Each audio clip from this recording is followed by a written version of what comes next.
السلام علیکم دوستو، میں ہوں صاحبزادہ اماد اور آپ دیکھ رہے ہیں ایوری تھنگ اردو۔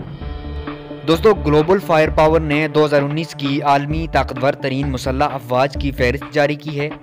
اس فہرست میں 137 ممالک کی فوج کا جائزہ لیا گیا ہے اور یہ فہرست کن کن اشیاء کو مد نظر رکھ کر جاری کی گئی ہے، یعنی کسی بھی ملک کی فوج کو عالمی رینکنگ میں لانے کے لیے کون کون سے وہ پہلو ہیں جن کو مد نظر رکھا جاتا ہے، آج کی اس ویڈیو میں آپ کو بتائیں گے۔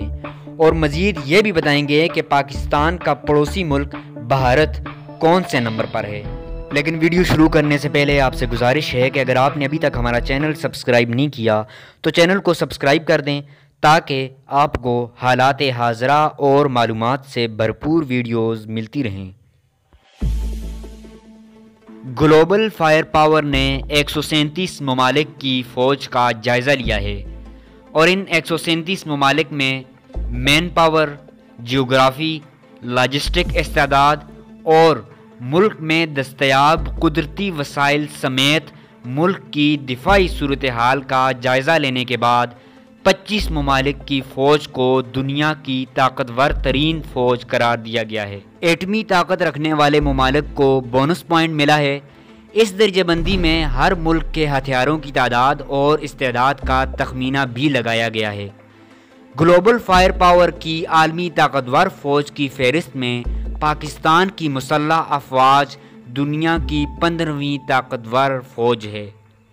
پاکستان کا ڈیفنس بجٹ 7 ارب ڈالرز ہے، جبکہ پاکستانی فوج کی تعداد تقریباً 12,04,000 ہے۔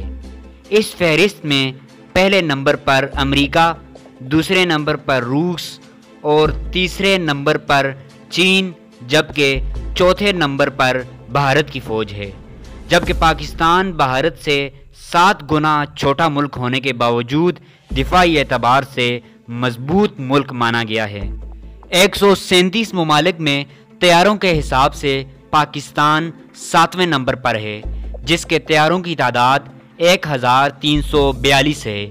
ان میں سے 348 فائٹر ایئر کرافٹس ہیں، جبکہ بحری ساز و سامان کی تعداد 197 ہے، جس میں آبدوزیں، میزائل بردار کشتیاں اور جدید ترین جاسوسی لڑاکا طیارے شامل ہیں۔ دوستو، بے شک دشمن ہم سے دفاعی لحاظ سے زیادہ مضبوط ہی کیوں نہ ہو، لیکن پاکستانی فوج کے جذبہ شہادت کا مقابلہ ہرگز نہیں کر سکتا۔ اپنے ملک سے محبت کریں۔ پاکستان زندہ باد، افواج پاکستان پائندہ باد۔